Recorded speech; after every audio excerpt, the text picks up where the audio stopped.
Hello everyone, I am Grandmaster Thomas Luther and I am reporting from Belgrade in Serbia. We are at the first chess Olympiad for people with disabilities and today was the second round. I am going to show you a couple of interesting games and let's start right here.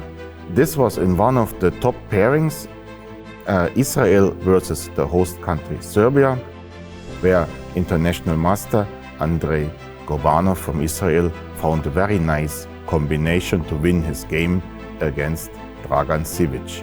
White to move, and in this position White played the move knight to b6 check.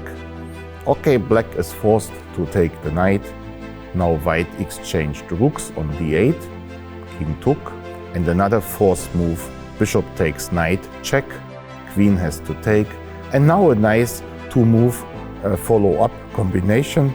Check on e8, King c7, the only move, and Queen to e5 check, and White is winning the rook on h8, and subsequently is an exchange up, which is of course decisive in this game.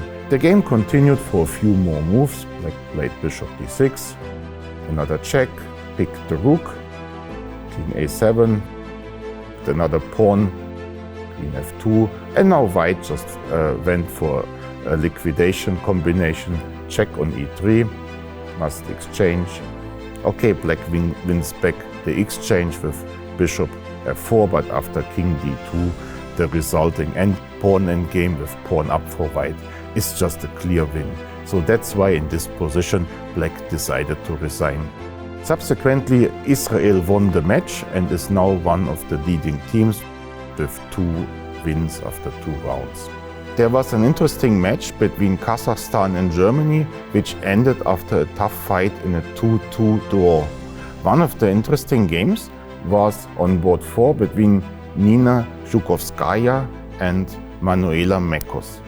And here, Black to move, Manuela Mekos found a very nice combination. She played bishop to c2, attacking the white queen on d1, and as you see, any move with the queen, the knight on b1 will be lost.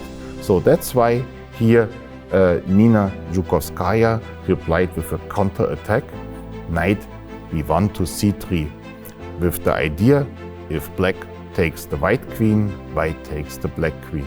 However, now Black replied with queen to b3, renewing the double attack, attacking queen on d1, still attacked, and attacked the knight on c3 as well. Only move to protect the knight on c3 is queen to f3. Please remind that the bishop on h6 is just covering all the dark squares.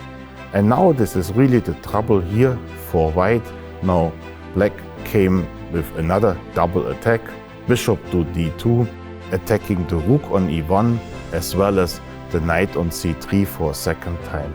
And now White is lost. White cannot do anything to avoid material loss. So now White tried to go for a counter-attack with queen f6, hitting the rook on d8, but Black played the safe move rook f8, and now the dilemma for White is clear.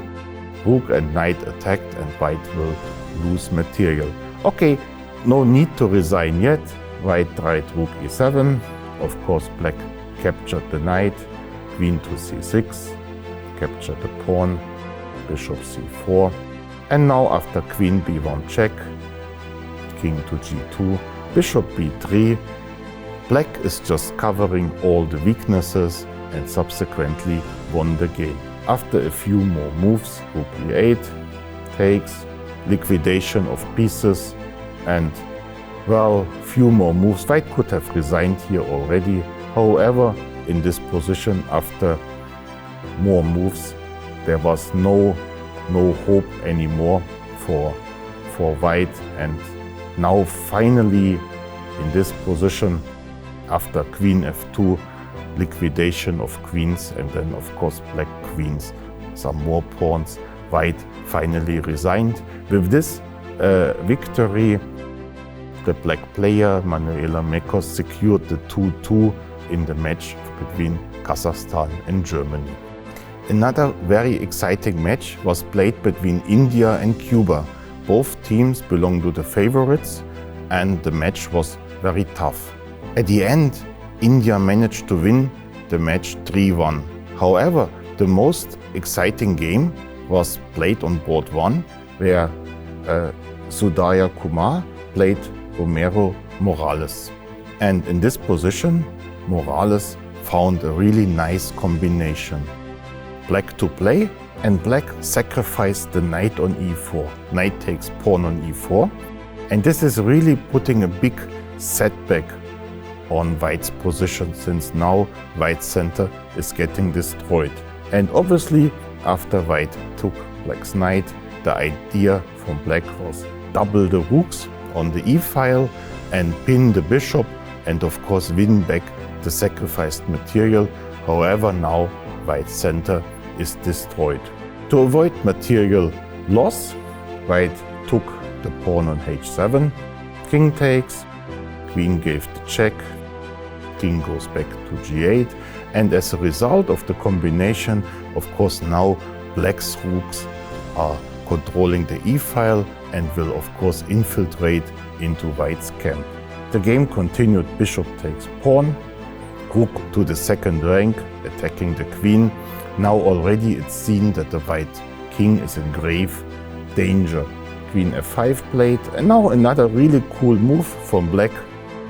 Queen d8, relocating the queen to the king side, joining the attack, and this by gaining an important tempo with attacking the bishop on d6. And the game saw the following moves: queen d5, protecting the bishop, but of course queen comes to the king side, queen to h4, and now checkmate is coming soon. And the game now lasted only one more move. The mating threat on h2 is protected by moving the f-pawn, f4, f5, opening the bishop d6 to defend the h2 pawn, but black played the move rook e5. Fantastic, just blocking the diagonal, and now pawn on h2 cannot be defended anymore. As you see, of course, it's possible for white to take, but black takes back, and now the checkmate on h2 is inevitable. Whatever white does in this position, checkmate, of course, coming, yeah, like this, checkmate. And for that reason, after the strong move, rook to e5, here white decided to resign. Very nice game, with nice combination. However, at the end, India won the match 3-1. Besides, this was the nicest game where Romero Morales just scored the win for Cuba in his game. After the second round is played, we have 6 teams still with the full points. In the third round, of course, these 6 teams will play against each other. Then, of course, we see the pairing India versus Israel. Also Poland and the Philippines are still on full points, and they are, of course, competing for the medals. Well, still 4 teams have lost both of their matches, and hopefully they will come back to the tournament and win tomorrow or after tomorrow their first match. Anyway, we see exciting games and a lot of fight on the chessboard.